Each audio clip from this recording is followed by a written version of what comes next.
always is. Because even if you find the striptease artist gets completely naked, there's really something hidden. What's the motivation? What sort of a person is she? Would I really like to embrace her? Or would she have bad breath? You know? Or something. And you never really know. You never really get to the bottom. That's why everybody, all men poets, say that women are basically mysterious. And they ought to be. So are men basically mysterious, from women's point of view. Although they play that they're not. See, this is the way it goes. Men are supposed to be very open. And they say, well, of a certain situation, this is the way it is. After all, it's perfectly rational. It's just a matter of practical affairs. And women say, well, they say, I'm not quite as articulate as you are, but I know there's something you've left out, but I can't explain it. And by this means, everything is kept going. So,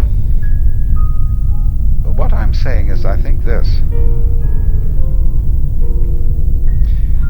I'm trying to share with you a certain style of life and an attitude to life and an insight. Well, I've taken you on one side and said, listen, kids, things aren't what they seem. Don't be fooled. There's a big deception going on, and you're involved in it, but I just thought you ought to know it. And enjoy it, see? I'm terribly puzzled about the way people go out of their way to disenjoy themselves. They take so much trouble about it. Did you ever read H.L. Mencken's essay called A Libido for the Ugly? And it describes a Pennsylvania mining town, which isn't exactly totally impoverished. I mean, they can build things and they have enough money to do this, that, and the other. But he describes how they made a church out of yellow stone that's so awful that it looks like a Presbyterian with a grin. And all around, you have only to look and you see this perfect passion for making the world look grisly. And it isn't only job builders and garage owners who do this kind of thing. It's also people who profess to be painters. They're actually using excrements for painting in Paris today, on the theory that the world is shot to pieces, that since the artist is a representative of his times, he ought to show the times as they really are, as a social critic. And so he makes the most weird. I mean, he paints Campbell's soup can, and then he makes music that shrieks and screams in the most. He just goes out of his way to make it sound as ugly as he possibly can manage, and the ingenuity is about that is endless, because that is the times. He's a critic, you see. Instead of being somebody who reveals. Now you see, let's take the sort of the character of the Pied Piper, the person who brings you an invitation to dance. I would say then, you see, there is going to be a dance this evening, and I would like you all to come, you know. That's the spirit in which I invite you to a seminar. I am not inviting you in the spirit of saying, no, that we're going to have to discuss some very grave matters, and you ought to be awake to all these things and arouse your social conscience, and so on and so forth. Because when you get through with all that, then what? When you get through with feeding the hungry and clothing the naked, and we are making great strides with automation and technology in abolishing poverty totally, then what are we going to do? Well, you see, if you've got all these people clothed and fed and so on, and then they say, well, now what next? If you've got a kind of Quakerish state of mind, you don't know what to do. Well, feed and clothe somebody else. See? Get busy. But then, where is that leading? So you see, to spread joy, you have to have it. To impart delight, you have to be more or less delightful. And to be delightful is not some factor of trying to make yourself look delightful. It is to do things that are delightful to you. You become thereby delightful to others. That's to say, people who are interesting are people who are interested. Any person, for example, who is constantly thinking about all sorts of other things and other people and so on, because they're fascinating, becomes a fascinating person. But a person who doesn't think about anybody else, and who's got very little going on inside their skull, is boring. So in other words, your engagement with the external world, the more you are involved, the more your personality is enriched. But if you try to enrich your personality by taking a course in how to win friends and influence people, or how to be a real person, you'll become just a washout.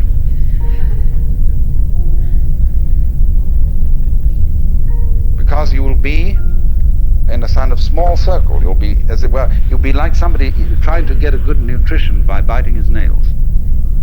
And then the fingers next. You know, and then half an arm gone and so on. And you're entirely nourishing yourself with yourself. Now, of course, on a vast scale, the universe does that. It eats itself up. That's why the symbol of the snake swallowing its tail is a very fundamental, archaic symbol of life. But the way it's done is that the snake has in some part of the ring a place where it's not sensitive. It's called the unconscious. Where it doesn't know that what comes to it in the form of food is actually what left it in the form of excrement. That thing is, don't mention it. After all, as the Lord said at the beginning of the universe, you must draw the line somewhere. And so, as a result of there always being a kind of gap, that's the gap, you know, like where the electric spark jumps. That's the thing behind your head, behind your eyes that you could never get to look at. It's the gap. And because of that little gap, the circle doesn't just revolve in a dull way, just go round and round and round like a boring thing. It has rhythm. See, if I say, yoy, no rhythm. See, it's just one long sound. After a while we say, oh, cut it out. Or we just become insensitive to it. But what we want to hear is the break in it, you see. And we want to hear it go on, and vanish and come back again, and so on. And it sets up a rhythm. That becomes interesting. That's putting gaps between, see? You need those gaps. So now you see it, now you don't. Now you see it, now you don't. Oh, that's pretty dull. So what we're going to do is this. We're going to have you see it 3 times, and then with a regular not see it between them. Then there's going to be a longer not see it after that one. And then I'm going to do something very complicated after that so that you don't really know when it's going to come next. So there's going to be a surprise. You know how we all do that? And interesting people are those who do this in very involved ways. Dull people, sort of people who put their hats on absolutely straight, are the kind of people, for example, who have the same meal every day, exactly the same thing, always. Okay? They have no inventiveness. They have the same routine, they go to the same office, they answer the same kind of letters, and that's that. See? But then, if they want to start up a more interesting kind of business and make more money, then they have to figure out, take the people who make clothes. Figure out fashion. It's going to be a new thing for ladies, a new style this fall. We're going to make them do long skirts instead of the short skirts. skirts go like this. Then finally they thought about having topless women. They're going to play around with that and have an absolutely scandalous ball. But that's the whole thing, you see. It's this thing of rhythm. And yes, you ask, well, I see that. What is doing this rhythm?